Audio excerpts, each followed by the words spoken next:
ku socoto ururka saxafiyiinta CBJ ka socoto wariye Shasha. marka hore waxaan idinka mahadcelinayaa doorka aad ka qaadateen inaad u doodaan xorriyadeyda. marka xigtana waxaan rabaa inaan idinla wadaago inaan xorriyad la ahay 51 maalmood welina aanan helin wax isbedela. wax sharci ah oo la igu haysto ma lahan.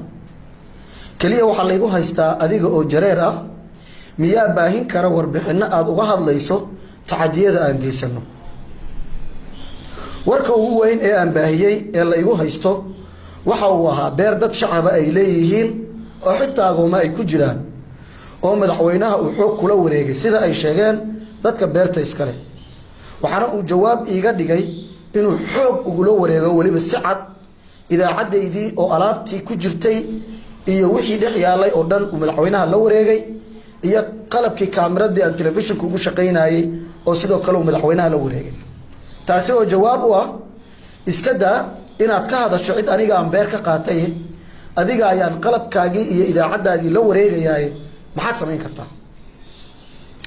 ururka aan weheshado ee qiimaha lahow waxaan rabaa inaan idin caddeeyo in dhammaan ururada warbaahinta Soomaaliyeed ay arrinkayga ka aamuseen marka laga reebo SJS oo dhaqdhaqaaq wada.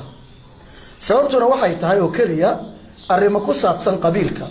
waayo aniga waxaan ka dhashay qabiilada la takoore ee Soomaalida. inta badanna xubnaha sarsare ee ururada Soomaalida ee warbaahinta kuma lihiin wax matalaada. taasina waxa ay markaas caawinaysaa in aan la ii doodin ama aan loo doodin qof walba oo saxafiya oo ka dhashay qabiilaadkaas la yeeso. ama haddii aan ka mid ahaan lahaa qabiilada waaweyn ee maanta Soomaalidu ay u aragto inay ka weyn tahay qabiilada kale waxaan aaminsanahay in hawshayda aysan ahaan lahayn 51 maalmood oo maalmaha sii dhinaan doona aanan ogeyn ama aanan ba ogeyn in la dili doono in alaabtayda la qaadan doono ay maqan tahay.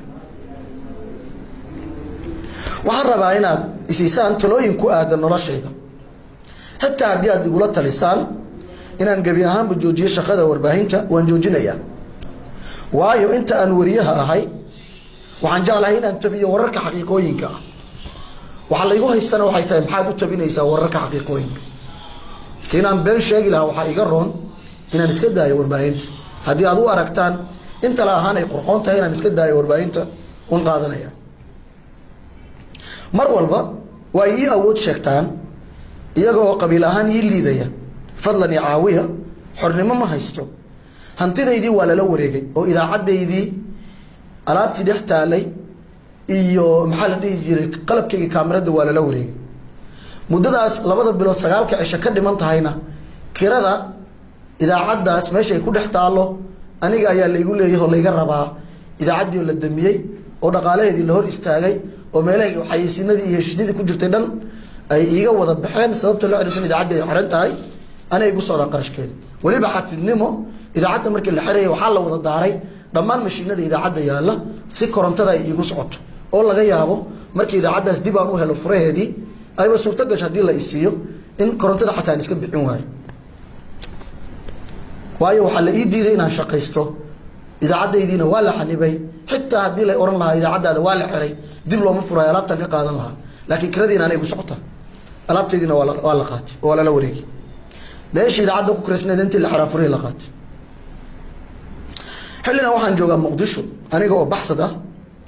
magaaladii aan ku noolaa ee caruurteedii iyo xaasaskayga ay ku noolaayeen ee Jowhar ahayd ma tagi karo. Muqdisho ayaan joogaa waxaana ku joogaa xaal aan la ogyahay. ma tagi karo meelaha qaar ee dadka reer Hirshabeelle mas'uuliyiintooda ay fariistaan ama la isugu tago cabsi awgeed. walaalayaal waxaan idinka rabaa inaad caawisaan. waxaan ahay wariye ciiloon oo waaya xuquuqdii uu lahaa. assalaamu calaykum waraxmatullaahi wabarakaatuh. waad mahadsantihiin.